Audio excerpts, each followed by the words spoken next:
Hello and greetings everybody. Hi, this is Lawrence, the Blue-Dyed Emperor, and we're back with day 2 of the rape of innocence with Eva from Tucson. Everybody, please give a warm hand of applause for Eva. Eva, come on in again. Nice to see you. Good to have you back again. Thank you.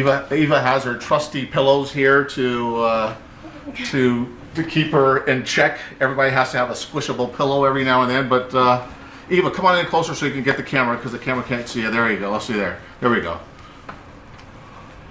2 days of filming, we know each other. We don't have to be afraid of we're near each other's vicinity. So anyway, so just to kind of recap, and we both got some freshly made green honey tea with lemon in it. So that's good stuff. But in addition to that, let's just recap for just a moment here about what we discussed yesterday. Eva had came down for a couple of different reasons, right? One, she found herself in a point in life where she was really feeling low. At one time during our conversations about 3 weeks ago, right? Yes. She felt really good, was in a really positive state. She found out that she had a tumor and felt that the tumor had a lot to do with the influence of her behavior and her psyche, if you will. But I'm here to tell you, in my mind's eye, it's not always the case, right? It certainly could be a contributing factor, but there's other things that go into that, right?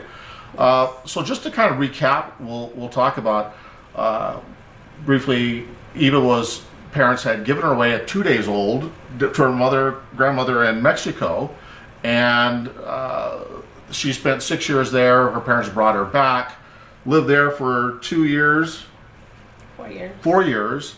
And then got shipped off again. All the while, she's still 14 years of age. She had found out, and her parents kicked her out of the street at age of 14. She was living in the park. Could have been 3 weeks, 3 months. She doesn't, not sure exactly the date. But there was childhood prostitution and adults, preying on both male and female children in this park, using the fact that these kids needed money to live, to eat, to drink, to buy their drugs or everything else to kind of wash away all the pain and guilt and hurt for all the things that they were going through. So with respect to that, Eva got connected with a outreach program that pulled her off the street at the age of 14 and got her into an apartment. She had her own apartment, got her a job, because you can't work at 14, right? So did they actually make you a ward of the state at this time? How did they say, because you have to be like an emancipated minor in order to be able to work and to do all these other things. So what was the... Yeah, at that time I was able to get my mother to sign me off to the Yes, she made you, so in essence, you're right, you were made a ward of the state. And no, I'm not promoting General Dynamics' GDC4S t-shirt.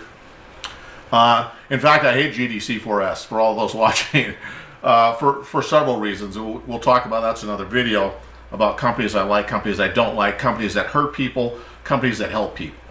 So again, obviously this teenage outreach community center place that Eva was helped out by really just did a dynamic job in helping to give food to these people at the park whenever they had the resources to do so, supplied apartments or roof over your head and all these other things, right? To really make this happen for her. So that kind of saved her life right there. Well, lo and behold, she meets a guy. She's all primed and happy now. She's on her own and living life. Meets a guy, a boyfriend. They decide to ditch school one day. The boyfriend tells her to go to his house and climb through the bedroom window, because he's left that open yet again for another time, right? Because this has happened several times before this, right? Yes. So it's not the first time this has happened. The parents have obviously been there before in the past, and somehow you guys eliminated them finding out about this secret rendezvous. And I'm still not sure if you had your own apartment while you guys were sneaking in his window, but we'll get to that. That's another story. So anyways, while the boyfriend was still at school waiting to ditch his class, the father came in after she had taken a shower waiting for the boyfriend in his bedroom. The father came in, basically said a lot of bad words and raped her. The son eventually came home at some point, and the father had told his son, "See, son, she's a whore anyway. She was the one that really made this happen. She wanted it." And you know that story. She wanted it, right? I mean, every 14-year-old wants to be raped by the boyfriend's father. Makes sense, doesn't it? Makes sense to me. In hell it does. Anyways, what happened next is where we're taking off, right? Because we started to talk about this had happened with other people, right? So you actually got married at this point in time, right? So you married and your husband's in the military and you guys are just traveling abroad, doing your thing, and you have 2 kids? I have 2 kids. We had 2 kids, one right after the other. And How long after were you married did you actually have your first child? I was 18 when I had my first son, so we'd only been together for about a year. When did you get married? Well, How old were you when you got married? Well, we didn't get married till after we were After the kid? Yeah, after we. Well, how old were you when he? Well, because in order for you to be a part of the military base and all this other stuff. He was older than I was. He Well, was yeah, 18. but doesn't he have to actually? Don't you have to be a spouse in order to get like BAQ, and BAQ for all those non-military people are those benefits, the housing, the food, and. Yeah, well, I wasn't living on base. Oh, okay. But then they have off-site base living though too, don't they? That they still get an allowance for having a spouse that lives with them, right? Even whether they live on base or not, you still get a BAQ allowance. But we weren't married at the time when we moved. So he wasn't getting a BAQ. Not Gotcha. until after we got Gotcha. married. Okay. So you have your first child. You're not married yet. So then you get married. Talk to us about that. Give us the short version story of that, how that happened, how the marriage went. Second child came. How old were you? What changed? So go ahead. We moved in together. Like I said, I was looking for love, for acceptance, for whatever. I like that. Coined the phrase "love in all the wrong places," right? Yes, and so he came up and said, "I'm, gonna take care of you. I'm gonna love you. I'm gonna make everything, all your wrongs, right." I love that story, right? Prince Charming in a military outfit. Yes. Go ahead. And we were together. We were good. I got pregnant. He left for a while, then he came back. But let's backtrack for just a second, because you and I talked about this morning. But he was kind of supportive, though, right? I mean, In the beginning, yes. in the beginning, and when we talk about the beginning, are we talking the first day, the first week? What are we talking? A few years? What are we talking? The first 2 years. Was that before the child was born? Yes, before. Well, I got pregnant right off the bat after we moved in together, and then he would go and come back. So where would he go? He was sometimes in Panama, sometimes he was in other places I can't. It's easy for the military guys to say, yes, I'm stationed somewhere. Yeah. I got duty to do. Yeah, so But you believed him, right? You Yes. said, okay, hey, he's in Panama, he's doing this, what he's supposed to be doing, he's doing all the right things as a husband, as a father to be, and all this other stuff. Mm-hmm. So what take us through that? So he'd be back and forth. yes, and like I said, we weren't married, so he had bought a townhome and put me there. Nice. Yeah, Stuck her in a townhome, no less, too. So everything's good. everything's good to me at that. I'm thinking it was good to me, even though I was. You seem like you're hesitant about saying that. You're like, oh, it was only me now. Now it's. Are you saying that he felt it differently? What does that mean? No, I mean, like I thought everything was good because, like I spoke about this to you before. He actually locked me in my own house. I was not allowed to. Yeah, talk to me about that. You did tell me about that, and this is a very casual day today, right? I'm in shirt and shorts, and she's in shorts, and nobody has shoes on. So it's a very casual, relaxed conversation. So go ahead and tell us about this locking you in the house. How long after you were with him did he lock you in the house? About a month after I moved in. What? Yes. Who did the grocery shopping if he was gone? He would set me up with everything. Wait. I have to take a deep breath. Okay, go ahead.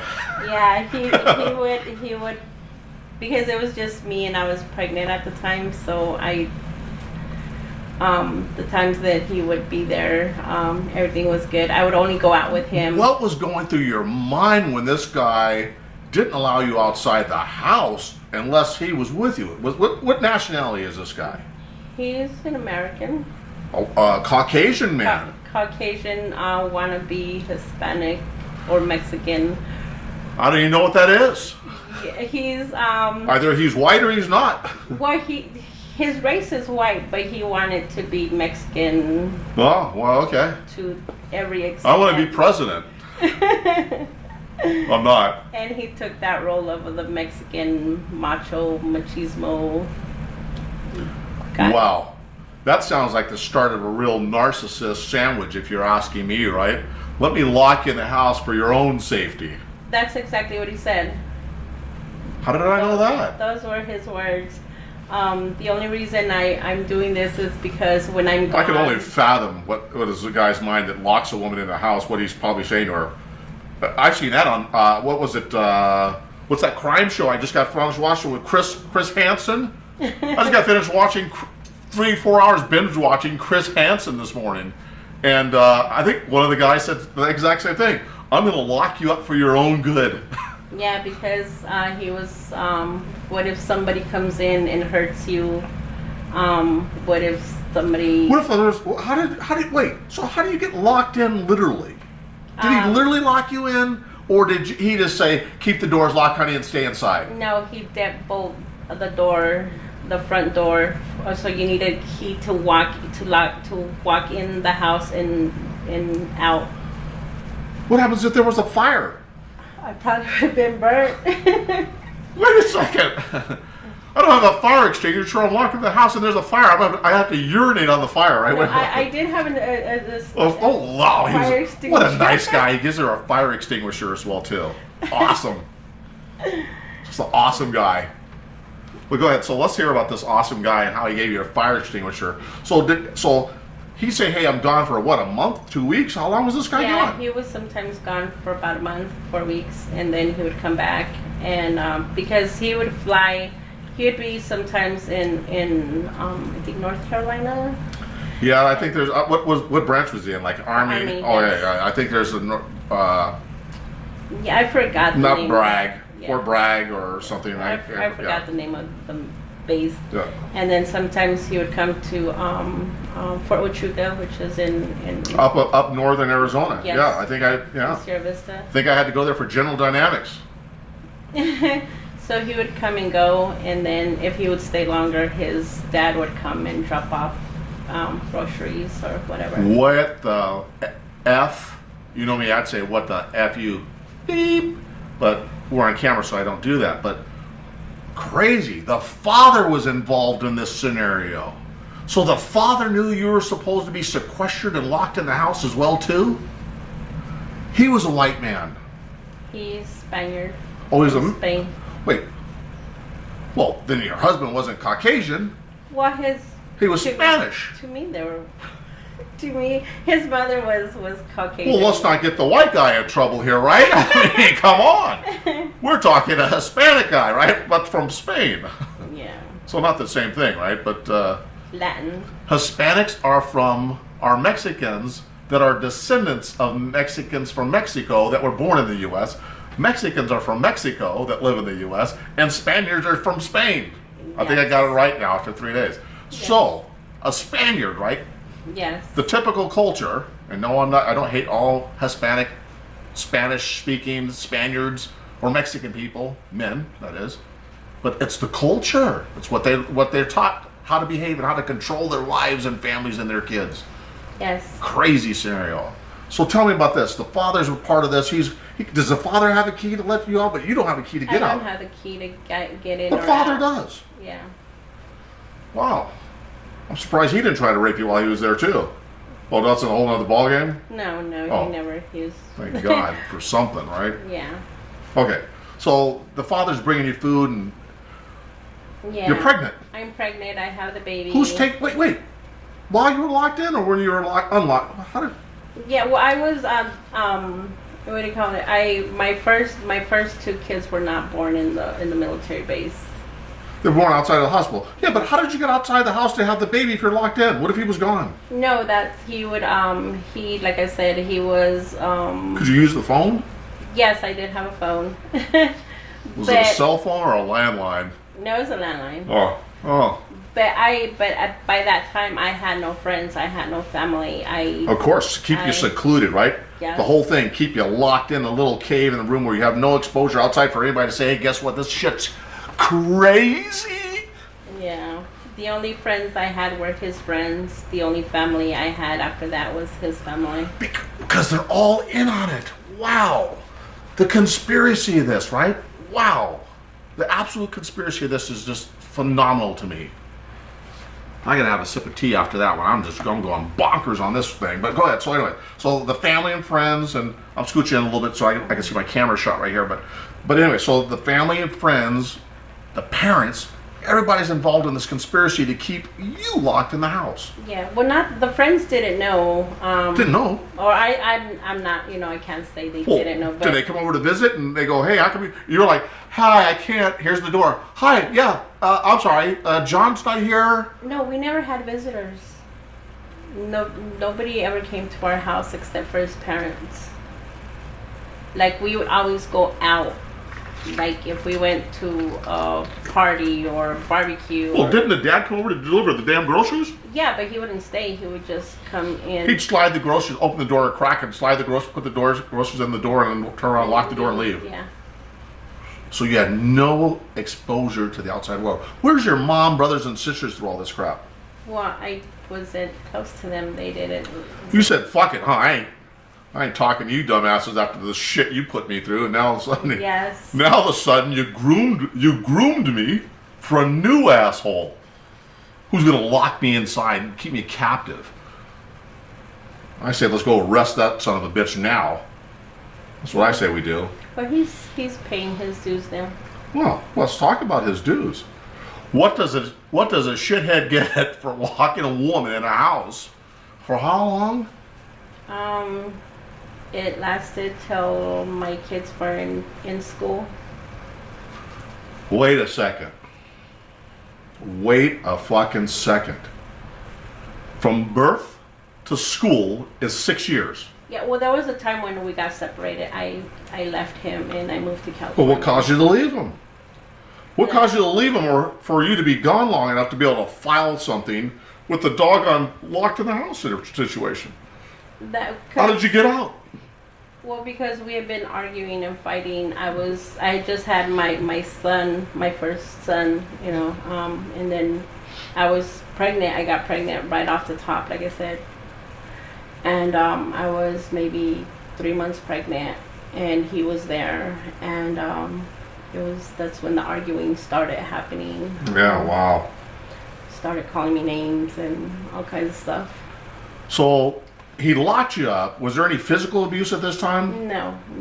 He never hit you, beat you? No, it was all verbal all mental. and mental abuse. But imagine that. Can you imagine being locked into a place for how many years before you got separated? The first time I was separated for about 1.5 years. How old were the kids? Well, I had my daughter in California. I moved to California. I tried getting as far away from him as I could. Because he was stationed here? No, he wasn't stationed in Arizona. He was stationed somewhere else. So that's why that day that he came in, the fight before I left. Help me understand this. You're locked in this house. You're pregnant. You're having this kid. You have this baby. How long before were you actually locked in that house before you said, hey, screw it, I'm done, I'm leaving, you can't lock me in anymore? 10 years. No, I mean, like after you were separated. How long? So you were locked up for how long before you got separated? I was with him the first 2 years of when I went with him. Then I got married. I had the baby, so I was there for 9 months, a whole year, 2 years. So you were locked up for 2 years. Then you said, hey, we're fighting, let's separate. Yes. Okay, you leave, and then lo and behold, some shit happens. I found out I was pregnant again. So it was not Who's doing what to whom? Yeah. So, when we got Do you separated- feel any sense of contributing to this whole thing? No, I know I had a lot. I had a lot to do with it. Well- There's times when I came back, I knew it was a mistake. Well, acceptance of letting someone lock you in the house and saying, okay, but first of all, you were conditioned as a child. It's not an excuse. But you were conditioned as a child to say, guess what? Abuse is normal. Yes. Abuse is normal. I'm used to it. This is living high on the hog compared to getting raped, living in parks, having my family tell me I'm worthless and they don't want me, and keeps throwing me out of the house, kicking me out of the house, and giving me to everybody else except being a parent and doing what parents do and raising their kids. They raise everybody else except for you. But okay, we're clear on that one, right? Real second, but hold on. We're ringing that bell just because the negative energy. I've already sprayed essential oils to take away the negative energy from our interview yesterday. Wow, it was heavy energy. So anyways, you come back, you have this epiphany to say, oh my gosh, I'm pregnant, I better go back to this guy. Yes. Or I need to go back to this guy because I can't financially take care of myself. Exactly. Even worse. Yeah. So you gave yourself, let's use these words, I went back. I put myself in the same position for money. For money. For Yes. money. Yes. You put yourself in harm's way, at risk, because of financial situations. Yes. What a wonderful world we live in, right? The people have to, and it's always the narcissist, the abuser, that everybody has to run back to for financial reasons, right? Because did they control all the money, wasn't willing to share the money? Who knows how that transpires, right? But it's always works out that way, right? That the narcissist always has is the benefactor of all the wealth.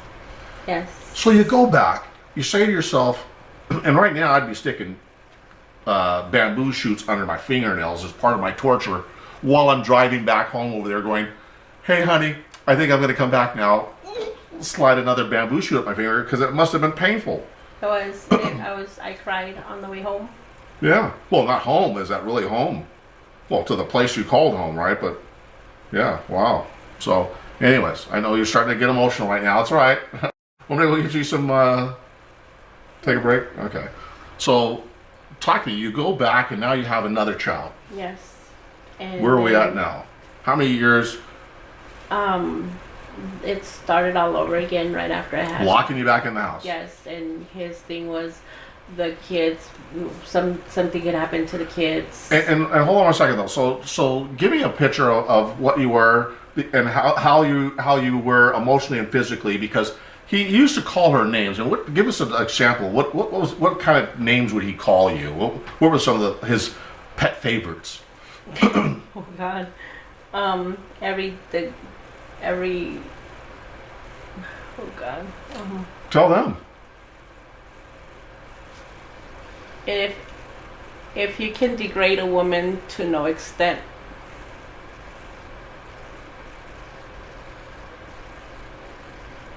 they were all there. So basically, every word that man knows that man uses to hurt and cut other people up mentally, emotionally, he used. But he wouldn't put his hands on you. No.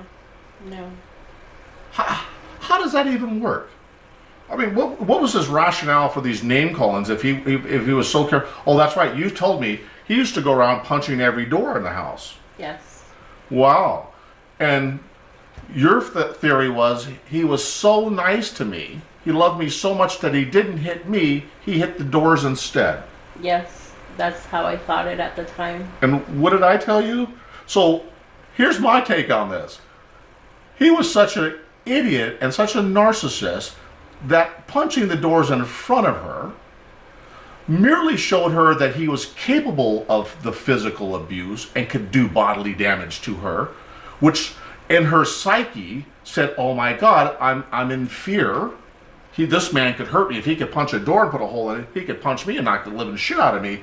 But he didn't use it. He used it as another control tactic to manipulate you. Honey, I love you so much. See, I'm not beating you, you stupid little fucking bitch, whore ass motherfucking dipshit. I'm gonna punch the door instead. Yes. And show you how much I love you by taking my anger out on this door. You know that's bullshit, man. That's all crap. That's all crap and all manipulation. I know all that. How do you love somebody when you say all those names to somebody and kiss them on the say, look, can I kiss you again after you just said all that shit to me? Oh, hell no. Really? How did you kiss that man looking at him every night after he said those things to you? And then I'm sure he probably had sex with you too, right after he called you the shit? It wasn't like, no, it was never like that. But wow. It was... No, but after a man calls you all those names, how do you go in the bed with this guy and have sex? Because he would leave after a big fight. He would leave and come home with a gift, with flowers, with things that he knew I liked. I'm offering you a gift. It isn't flowers. It's sage. I need a sager because all this negative thought process that's going on here is overwhelming. And we're laughing right now, everybody, and joking. But this is serious stuff, though, right? I mean, it's really serious. Yes. So he'd go out and buy you a doggone bed of roses, and then yes, take you in the bedroom and tell me he was sorry. Sorry, and let's have a little sex, honey, and yes. Go get me a beer. At that time he was drinking. No, I'm just saying. Jokingly, why don't you just say, "Hey, go get me a beer after I was done," right? Set the beer can on the top of your head, right? I mean, while he's having sex with you. I mean, it's a joke, right? But I mean, this is serious stuff. Think about this. We got verbal abuse. We got locked in the house. We got a guy that's punching doors, physically doing damage to the surrounding areas to let you know that, hey, I am the boss here. And at any given time, any given moment, I can take you out. I mean, at the time, you thought, hey, God, he really loves me. Yeah. He's not beating me. Thank God he's not beating me. He's beating the doors up. Yes. And I asked her, I said, listen, well, damn it. I would have made him fix every damn door he punched. She said what he did. He put posters on all the doors in the house because they were all busted up so badly. Posters. I hope they were good posters. Yeah, they were. Okay. Cool. As long as they were posters. Yeah. Okay. So this marriage comes to some. How many times did you come back and forth with this guy? It was only that one time where I left, and then until I decided that I couldn't do it anymore, and I was 10 years into the marriage. So how old are the kids? The kids are 10? 10 and something? 9 and 10. 9 and 10. And he came home one day and you just said, hey, I'm done?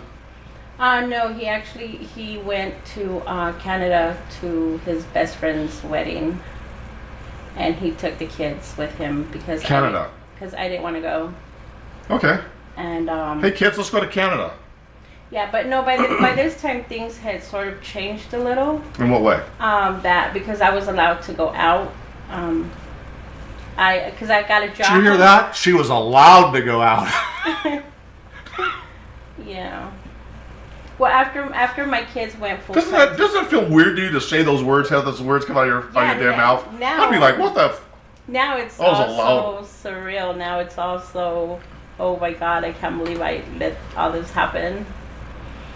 But yeah, after the kids started full-time school, I was able to finally get a key to the house.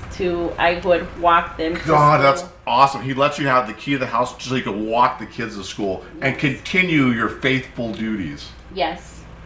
I would cook, I would clean, I would have everything. After 6 years of training, of being locked in the house and 6 years of that kind of training, he thought you'd be worthy of going outside to see the real world.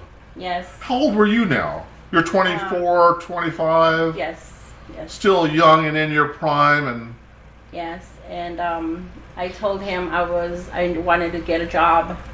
He literally got me the job. Picked it for you. He picked it for me because the lady that worked there was one of his best friend's wife. so she could keep an eye on me. Awesome. For your own safety. Yes. Awesome. And we're going to stop right there just for a second. I do want to say this to everybody. Like, so listen, this isn't a her problem. It's more prevalent because of all the things that happen, the rapes and the other things that happen that we're talking about. But this type of behavior, this narcissist behavior, is things that we all are taught. Not just the guy you're with, right? It's more prevalent with Hispanic cultures and some other cultures because that's just the way people are raised, right? But even here in our own culture, this is prevalent, right? Our parents, often our parents have narcissistic tendencies that they pass on down to us, right? Only the strongest survive. Only the fittest of fit survive. That's the mentality we always have taught everybody throughout this whole lifetime. So everybody's trying to be the big kingpin on the block, whether it's man, woman, child, or anybody else. Everybody's trying to be here. No one wants to be the guy in the downfall because guess what that means? Societal-wise, if you're not on top of the game, you're at the bottom of the game. Yeah. So, I mean, that's the way people, we're still teaching our kids this today. We're still doing the same process to everybody. Everybody is guilty of it at some point in time or another. You're guilty of it. I'm guilty of it. You're guilty of it. For you to say I'm not guilty of any of these tendencies would be a lie. So people who are jealous, people that react in a jealous way, shape, or form, that's another form, right? Everything can't be classified as being narcissistic or narcissistic tendencies, but these are societal conditionings, right?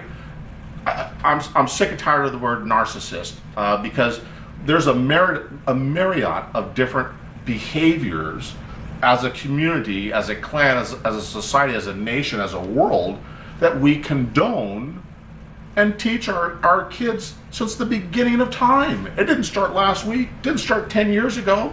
This started way back before the Bible was even written. That's how long this has been going on. That's a hard truth. It's older than, well, I don't know about older than slavery. Slavery's been going on for a long time for a lot of different people. But it's as old as dirt, right? This Caveman Dave mentality is the same thing. Only the survival of the fittest, right? If you're not on top, you're on the bottom of the game. So anyways, let's get back to you. Talk about this. You left. He did a thing. He went to Canada. You said, hey, I'm out of here. Yeah, he went to Canada and I was gonna be home for like 4 days by myself. Awesome. Yes, I went to work, I came back, I got invited to go out just to the movies. Yeah. Something I hadn't done with a friend, with somebody that I knew wasn't his gang, his family, his little clan. Yeah, so I went to the movies and I felt like something came in my head, something popped in my head. And while you're watching the movie? Yeah. Reality hit you. Reality hit me. What were you watching? Oh God, I can't remember. I can't remember right now. That's right. Yeah. And, so was it something at the movie that triggered you, or just being out free triggered you? Just being out free triggered me. Like, I went out, I was at the movies, I wasn't worried about what I was doing or who was gonna see me or who was gonna judge me or who was gonna go run and tell my husband. And that's when everything came in and I said, wait a minute, I left this man before. I went. I had the strength, I had the power to do it before. Yeah, I lived on the street. I picked myself up from being, from being raped. I did all this stuff. I didn't let everything my mom did to me affect you. To an extent. Yeah, to an extent you did. Yeah. And then I'm like, what the hell am I doing? I can't do this. I'm leaving. I'm gone as soon as he comes back. I don't care. Did you already pack your shit up and the kids' shit, or did you take the kids? You leave the kids? What did you do? When at first I left the kids there for a few. Okay, that's all right. Yeah. That's all right. Sometimes the escape means gotta leave the kids. Yeah. I got judged harshly for that, but to me at the time was like, I'd rather my kids be safe, because he wasn't a good husband, but he was a good father. Yes. That's right. Yes. Not everybody is a good husband or a good wife. Yeah, I learned that now, know, and it's not a prerequisite to having kids, right? People could be good parents Well, be well, shitty seemingly. person. well, let's not even say it. Seemingly, we don't know what. Right, his narcissistic behaviors could have passed down. We don't want to say narcissistic, but whatever abusive behaviors he had, he was conditioned by his parents. Therefore, your kid's probably seen this around the house, heard it, a part of it. So now your kids are going to be conditioned to have that all, go on, and that's a whole nother cycle that you got to try to break, right? So, Yes. but so go ahead. So you left the kids, you left them, and blah blah blah. Yeah. Okay, so you leave this guy. Yeah. Let's get it closer to today's current events. You talk to us about this second. Were there only 2 rape things that want to happen? Okay. Yeah. Okay. Let's talk about that one. So after the first rape of her boyfriend's father at 14, the abuse of the husband and being locked away for 6 years. Then there was another. Talk to us about that. Well, this is one of the other reasons why I went back to my husband, was because So while you were separated the first time, yes, I was living with my aunt, okay, and I had just had the baby. I had just had my daughter, perfect.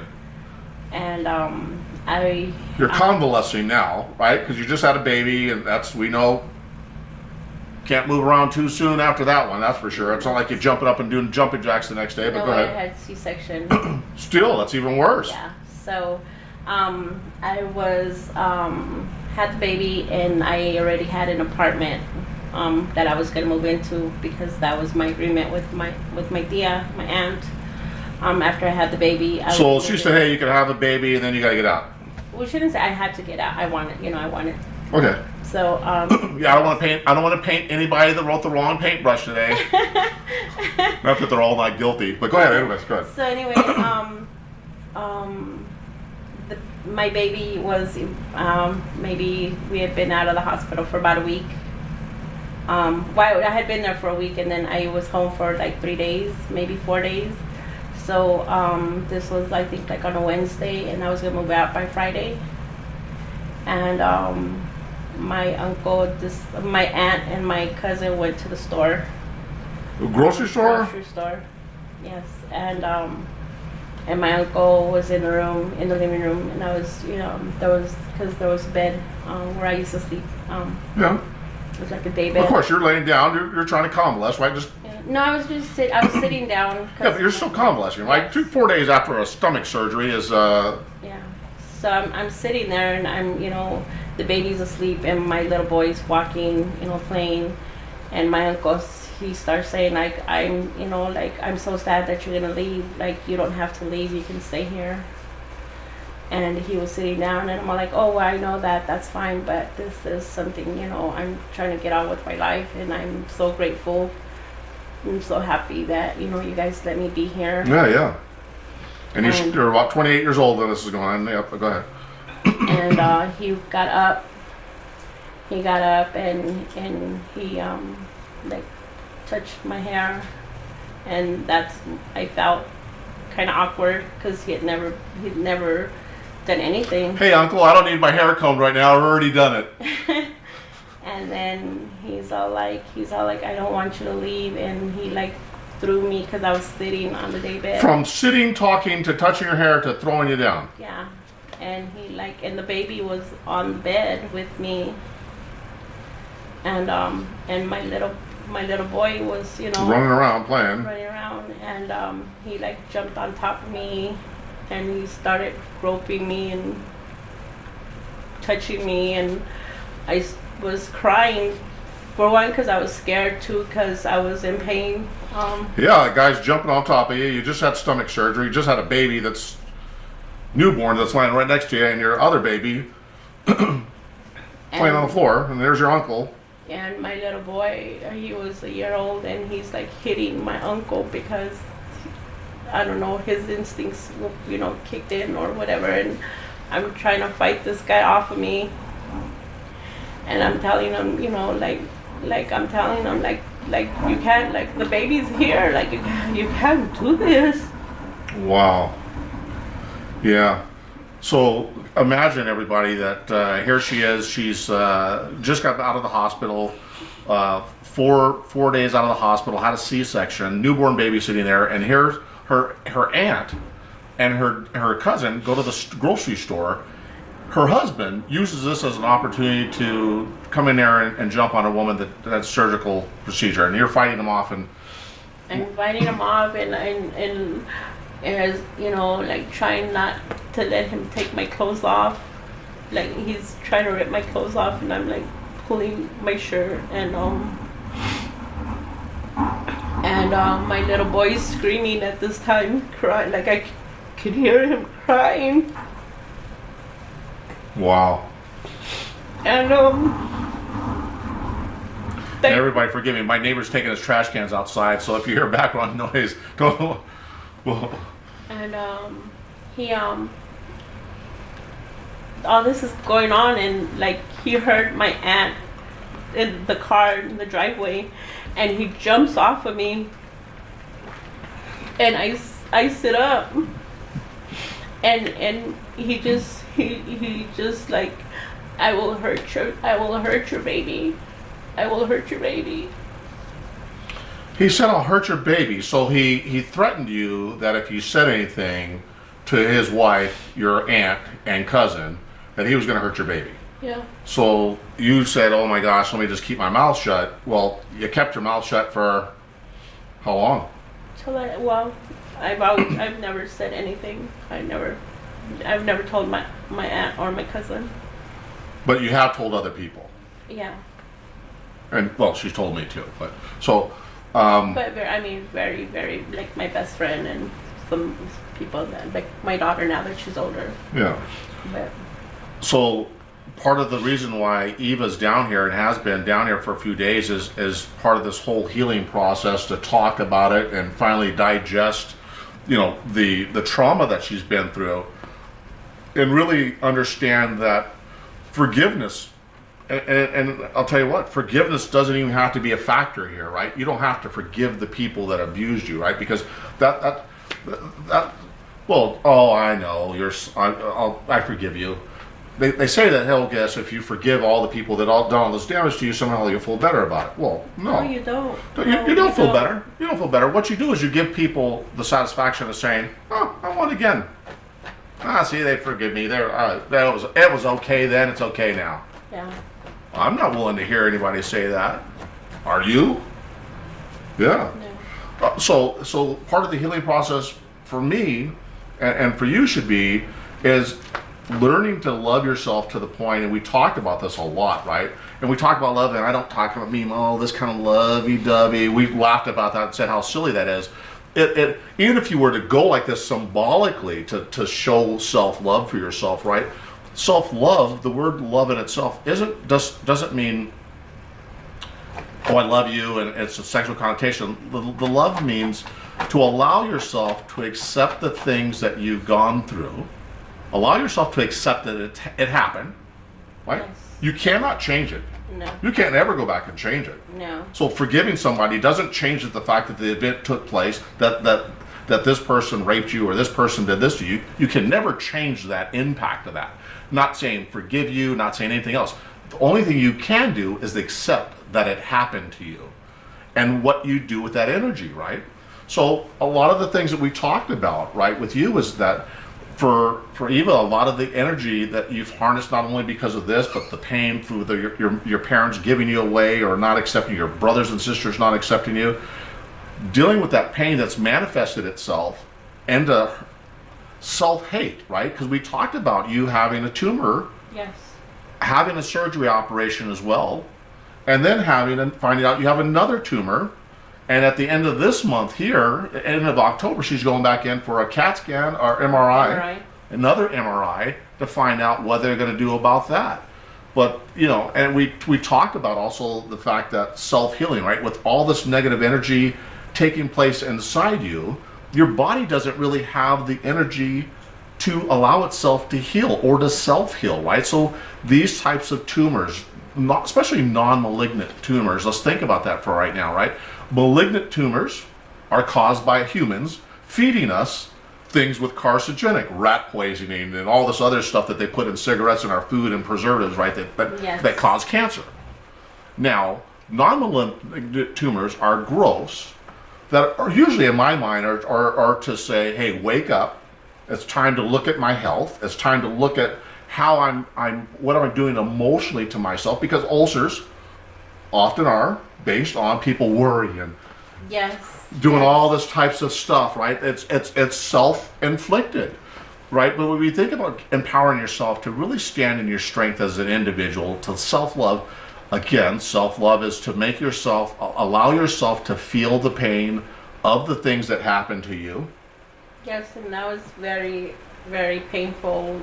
Yeah, we went through a very painful couple of days, right? A lot of crying, a lot of emotional behavior, and a lot of emotional expression, a lot of behavioral things that we talked about where you felt, oh my gosh, this is good stuff. And I think we talked about how what you thought was good energy actually is negative energy, right? Yes. And how our change of our mind and how our personal perspective about problems, issues, and the people around us, right? We talked about people that you live with, and we won't get into too much detail because we don't know if they'll see this video someday or not. We don't want her to stay caught with it because the people are nice enough to let her live there. But we talked about how you felt about certain people in the house and the different things that they do and how they upset you or irritate you. Mm-hmm. But we're also teaching you how to stop doing that, right? Because that's negative. That's a negative vibe that we're living in when we worry about other people and how we perceive them, when really, if we were all as individuals, but other than our kids, right, that we have to take care of and help train and condition to learn the difference between positive and negative energies, non-narcissistic, narcissistic tendencies, and that everybody doesn't have to be on the top of the totem pole to be loved, feel self-worth, or to be able to be successful, right? You don't have to always be at the top. So we talked about those kinds of things. And one of the things I want to share with you, and we'll get this for a second, and her homework is to create this list here, and I'm showing this up here, this list, and on this list, I'll talk about it real quick. It says right here, what I don't like and want to change, right? And here's the list. Step one is to identify the things that you don't like. It could be, I don't like the way I brush my teeth. It could be, I don't like the way I cook my food. I don't like the way I talk to my kids. It could be, I don't like the way that I treat myself. I don't like the way that I talk to my spouse, my boyfriend. I don't like the way that they talk to me. It could be a number of, this list can go on indefinitely. Yes. Right? We got enough paper for Eva here. I mean, come on. But then after you identify all those things that you don't like in your life, right? We have to start to begin to figure out what I want to be or accept, right? Or accomplish. What I want to be or accomplish. After we list all the things I don't like, all the negative, we wash that. We got a list of here of things we got to wash away. Subconsciously, consciously, physically by actually writing or crossing them off the list, mentally or physically by doing them. But then we got to figure out really what do we want to be, right? Because after that you're left empty.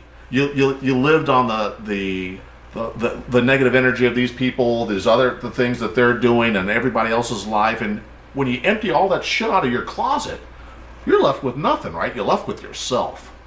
Wow. I said that this morning. She said it this morning. Well, after I described this to you, she said, and what do you have left? Me. She said herself. I said, wow, that's a lonely place to be, isn't it? I said, it's a lonely place to be, but it's the beginning. It's the start. Once you empty that closet out, being by yourself is how you start off in the first place. So then you want to go by and you want to tell yourself what do you want to be, what do you want to accomplish. You write all those things down. Then you take your checklist. Take a checklist of how you're going to change all the things you don't like about this side over here. What are you going to do? So now I've listed all these negative things I'm going to do. What am I going to do about it? Now I listed all the accomplishments and goals I want to have set for myself after I've removed all this negativity stuff. Then you make a checklist for that. How am I going to achieve these goals?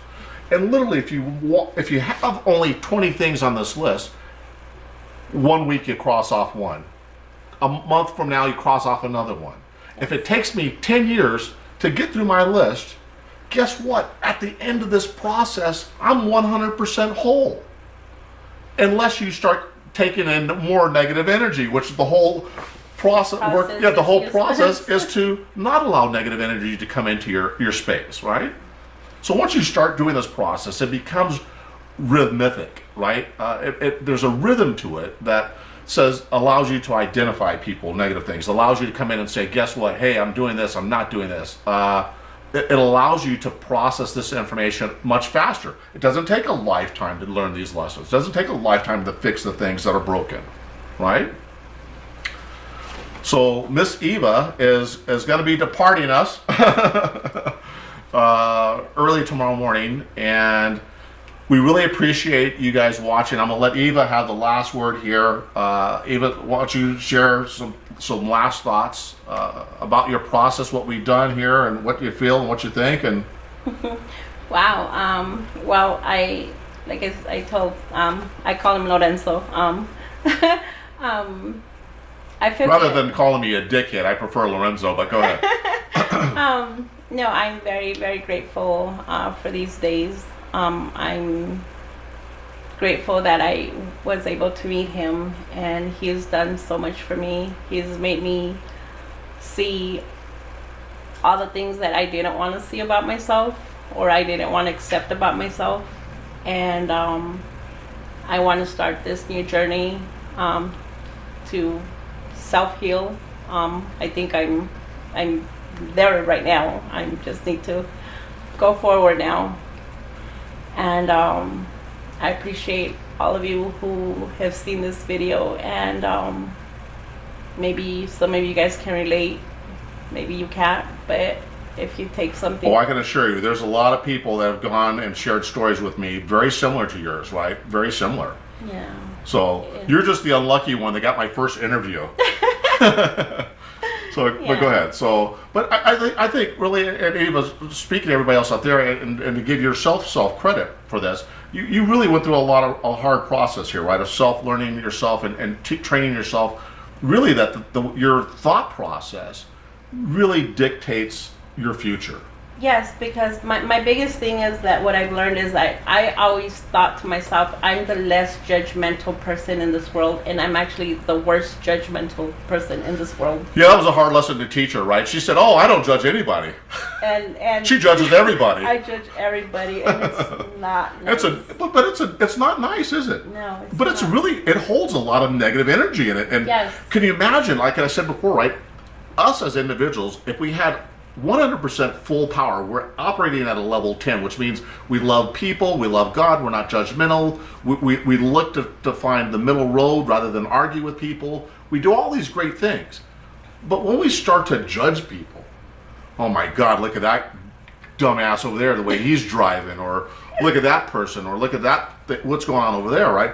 We start taking out of that energy because we're giving it to some other negative situation, whether I like it, what this person's doing or not. If I don't give it any energy, it doesn't make any difference to me. It's no impact. Whole other thing about death, right? We talked about death and involving our kids about talking about our death, or if we think we're going to die, and how that reaches out. But that's a whole other topic. We've had several good days here of just, I think, really good therapeutic and good energy, right? I mean, that's what it's all about, is being high on energy. Stay away from drugs. Yes. Yes. Anyways, guys, thanks you very much for joining us, Eva. Thank you. Yep. This is Lawrence, and I'm the Blue-Eyed Emperor. Stand strong, and we'll stand together. Till next time.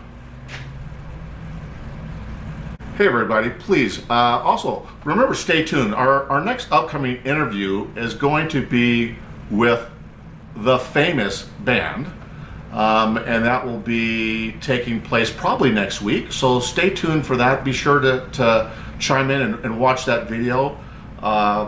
Just a wonderful couple out there that is putting together some really great techno music, a lot of artistic capabilities, and you can see that in their work, right? You can see the love for the artistry of that whole process. Love those guys to death. They're followers of our tribe as well too. So please stay tuned and be sure to watch that show as well.